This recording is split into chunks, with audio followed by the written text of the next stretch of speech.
Right then, here we go.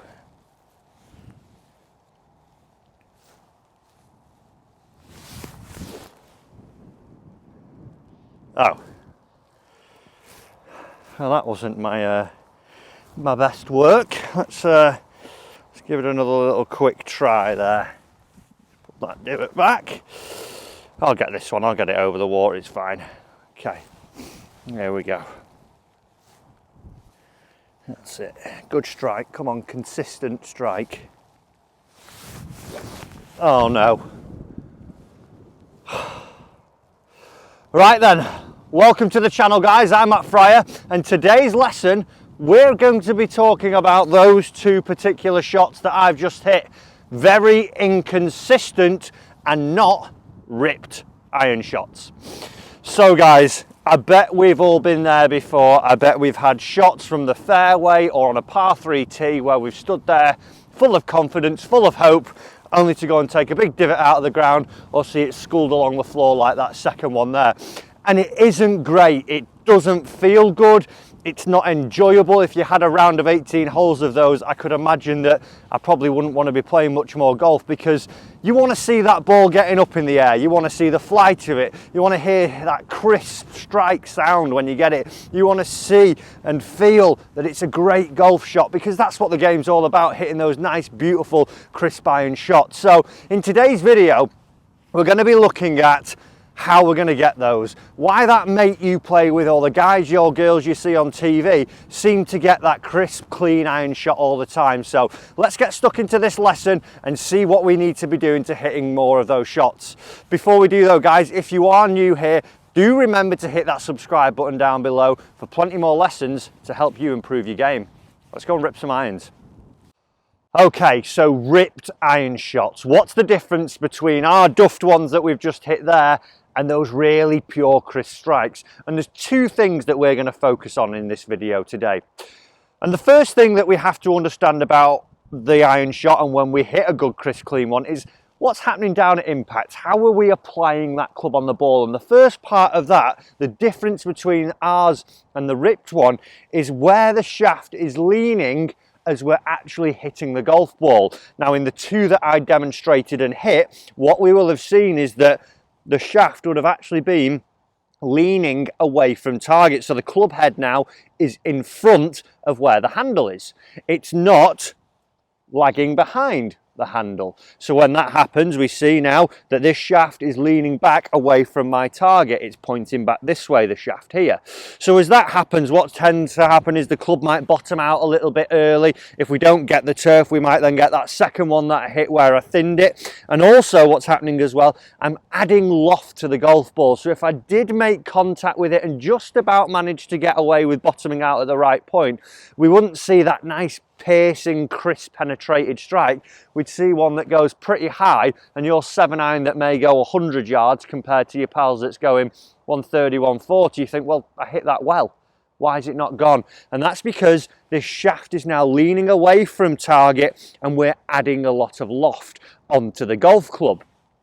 So what we've got to try and get the feeling of is getting this lean and getting the handle in front of the head. And a great way to do this, guys. Now, obviously, I'm out on a golf course here at the moment, so I'm able to put this alignment cane down into the ground. I've got it angled about 20 degrees out of my trail side. If you're not able to do this, you can buy impact bags that will help you, or you can simply lay the cane on the ground in between the middle of the body. But here, for this exercise, what we're looking for now is something where we're going to use it almost like a bit of a fishing hook.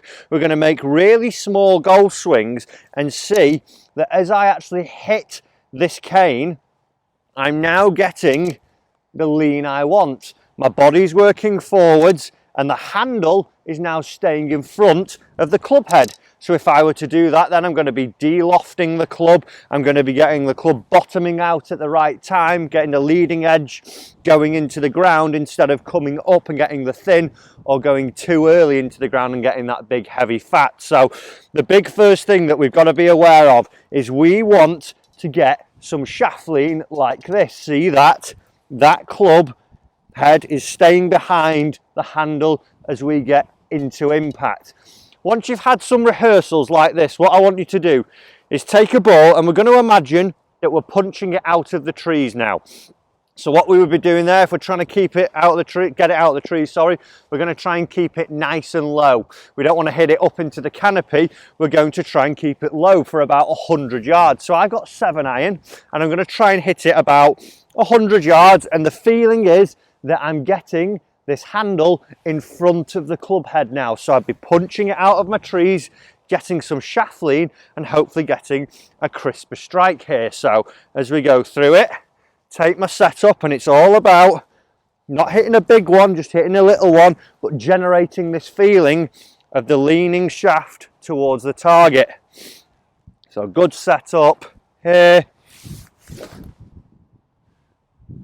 And a really crisp, solid strike. If the mics pick that up, it's gone about 100 yards for me, came out nice and low and sounded and felt completely different to those 2 shots that I hit at the start. And also here where my ball was, I've got a lovely little divot, just a nice shallow one, but it's after the golf ball. So tip 1, part 1 of it, is getting this shaft leaning towards the target, not letting it lean back away from target here as we go through it.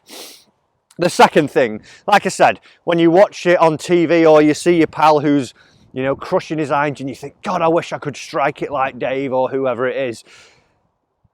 They're always coming out a little bit lower, their irons. They come out low and they rise. They're not like these big looping shots that go up and don't really have any fizz.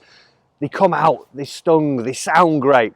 And the reason for that is, as their iron head is now coming into impact, what's actually happening is we would see that they're de-lofting the iron and letting it rotate and close like this, as where the poor one, it's starting to open up, the face is looking more up towards the sky, it's adding loft, and we're generally not getting it bottoming out at the right time. So combine a little bit of shaft lean and closing of the face, then we've got 2 great factors to see that we're really going to be striking our irons pure. And a great way to get this feeling, from what I see a lot on the lesson too when I'm giving lessons, if we think of the hands, it might be that you use your trail hand or your lead hand for feeling more. If it was your trail hand, so for the right-handed player, the right hand, what we would see when we get this one that's a horrible Duffy iron strike and not consistent is, at impact, the palm's almost looking back up at the player's face or almost up towards the sky. So if you imagine that now, we see that there's a load of loft on the golf club face and its club head is starting to pass the hand here a little bit more.